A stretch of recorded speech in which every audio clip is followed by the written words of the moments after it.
पहला चरण निश्चित तौर पर बहुत महत्वपूर्ण 152 सीटों पर वोटिंग हो रही है और आप देखिए सुबह से 7 बजे नहीं उससे पहले लोग कतारों में लग गए थे वोटिंग राइट का इस्तेमाल करने के लिए। यह बड़ी अच्छी बात बंगाल में नजर आती है और इस बार मुझे लगता है उम्मीद हम यही कर सकते हैं कि वोटिंग परसेंटेज और ज्यादा बेहतर होगा, पिछली बार से भी शानदार रहेगा। पश्चिम बंगाल की वोटिंग पर अमित शाह ने भी पोस्ट किया है। गृह मंत्री अमित शाह की अपील, अपने भविष्य के लिए मतदान करिए, आपका वोट घुसपैठियों को निकालेगा, रिश्वतखोरी हटाने के लिए वोट करें, आपका वोट कट मनी राज से मुक्ति दिलाएगा। तो वो 3 बड़े मुद्दे जिसका गृह मंत्री अमित शाह की तरफ से तमाम चुनावी रैलियों में भी जिक्र किया गया, टीएमसी पर हमला बोला गया, आज चुनाव के दिन, वोटिंग के दिन भी अमित शाह ने जब मतदाताओं से अपील की है ज्यादा से ज्यादा वोट करने की, तो इन 3 मुद्दों का जिक्र एक बार फिर से किया है। पहला मुद्दा घुसपैठ का, दूसरा मुद्दा रिश्वतखोरी का और कट मनी राज का।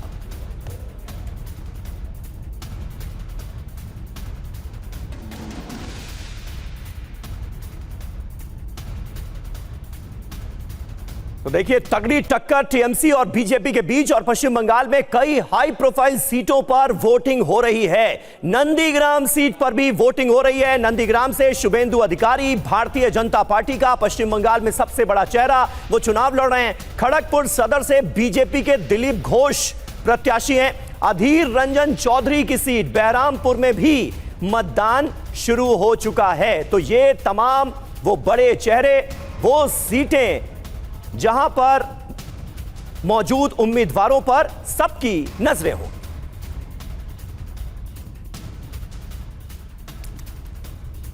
और पश्चिम बंगाल में पहले चरण की वोटिंग की 10 बड़ी बातें आपके सामने रख देते हैं और फिर उसके बाद एक बार हम अपने खास मेहमानों का रुख करेंगे। 16 जिलों की 152 सीटों पर मतदान हो रहा है। 1478 उम्मीदवारों की किस्मत का फैसला हो रहा है। सुबह 7 बजे से शाम 6 बजे तक वोटिंग होगी।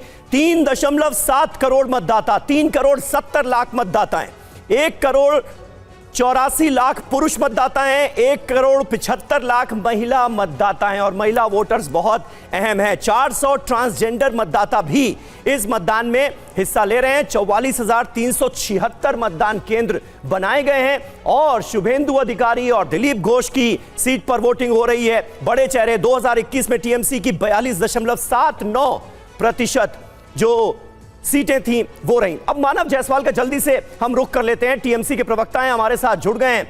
मानव जी, क्या लग रहा है इस बार बीजेपी ने पूरी ताकत, पूरा जोर लगा दिया है? अभी भी हम गृह मंत्री अमित शाह का ट्वीट दिखा रहे थे जिसमें वो लोगों से वोट देने की अपील कर रहे हैं, उसमें भी 3 बड़े मुद्दे, घुसपैठ, कटमनी राज, सिंडिकेट, इस तरह के शब्दों का उन्होंने जिक्र किया है। टीएमसी पर हमला बोला है। चौथी बार ममता दीदी की सरकार या इस बार भारतीय जनता पार्टी?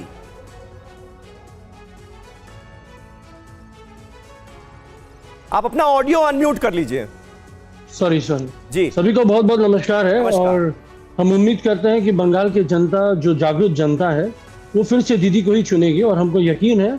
और जिस तरीके से ये जो आपने बोला ना कि पूरी तैयारी है, हाँ जी हाँ, अमित शाह जी की पूरी तैयारी होती है बीजेपी के लिए इलेक्शन लड़ने में, प्रांतों को काबिज करने। पहलगांव के लिए उनकी तैयारी नहीं होती। कल ही पहलगांव का पूरा 1 वर्ष पूर्ण हुआ है।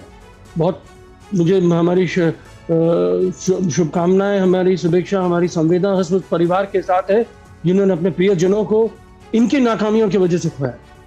ये अगर इतने ही मुस्तैद बॉर्डर में रहते, इतने मुस्तैद शायद पहलगांव में रहते, तो आज दिन ये देखने को नहीं पड़े। लेकिन हाँ, बहुत तैयारी है उनकी। हमारे लगभग 600 नेताओं को उन्होंने पकड़ लिया। जहां जहां हमारे वोट बैंक है, हमारे बूथ लेवल जो कर्मी है, उनको उन्होंने पकड़ लिया। बोले 24 तारीख को छोड़ेंगे। अरे ऐसा कौन सा क्रिमिनल है कि उसको 24 घंटे के लिए आप रखते हैं, उसके बाद छोड़ देते हैं? ये पहली बात है। हमारे झारग्राम में हमारे नेता हैं जो बूथ सभापति हैं, उनके अंदर में सारे बूथ मेंबर्स काम करते हैं, उनको उन्होंने पकड़ लिया। जबरन हमारे नेताओं को इनकी बीजेपी के लोग उकसा रहे हैं और आपके साथ साथ केंद्र बाहिनी ने 2-4 लोगों को झापड़ मारा जबरदस्ती, जो रास्ते पे चल के वोट देने जा रहे हैं। और किनको वो चुन रहे हैं कि भाई ये आपका नेता है, इसको पहले आहत करो। ये जो डराने वाली जो संख्या है इनकी, जो इनका जो चल चरित्र है, ये बंगाल में काम नहीं आएगा। मैं अभी सुन रहा था हर्षवर्धन जी को बड़े सेफोलॉजिस्ट हैं। पिछले 2021 में भी मैं था उसी दिन जब 2021 में 2 मई और दीदी छा गई, ये भी डिबेट पे थे। रोने के अलावा इनके पास कुछ और नहीं था, क्योंकि इनको ये सेफोलॉजिस्ट है या एनालिस्ट है, लेकिन बीजेपी हार गई तो इनको बड़ी तकलीफ हो रही थी। तो ये बीजेपी के पक्षधर हैं, ये बोले सामने से। अब इन्होंने जिस तरीके से आकलन दिए बीजेपी, मुझे लगता है अब हर्षवर्धन जी को मुझे चर्चा में लाना पड़ेगा। आपने डायरेक्ट उनका नाम लेकर बोला है। पिछले 5 खत्म होने दीजिए। मतलब उन्होंने हर्षवर्धन जी ने जो 5 साल पहले कहा था वो आज भी आपको याद है हर्षवर्धन जी?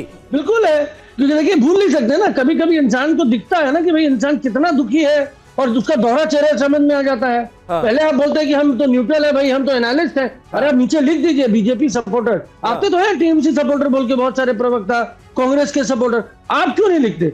ये जो दोहरा चरित्र बंगाल की जनता जानती है, और बंगाल जानती है कि ये दोहरा चरित्र वाले अंग्रेजों के अनुयायी हैं, और जिस तरीके से अंग्रेज डिवाइड एंड रूल करना चाहते लग रहा था आप चुनावी मुद्दों पर थोड़ा बात करेंगे। आप तो सीधे ऐसा लग रहा है जैसे हर्षवर्धन त्रिपाठी जी के साथ आप चुनाव लड़ रहे हैं। अरे भाई वो वरिष्ठ पत्रकार हैं, वो अपनी एनालिसिस करते हैं, वो सेफोलॉजिस्ट भी नहीं है, वो सीनियर जर्नलिस्ट है, उनकी वरिष्ठ है। मैंने बोला वरिष्ठ नहीं है, हम बोले वरिष्ठ नहीं। अरे मानव जी आप चुनाव बीजेपी से लड़ रहे हैं, हर्षवर्धन जी से लड़ रहे हैं। अरे इतना तो हमला आपने बीजेपी पर नहीं बोला जितना हर्षवर्धन जी पर आपने बोला। महाराज बीजेपी में तो अमित शाह जी के ऊपर बोल दिया। अमित शाह चलिए ठीक है।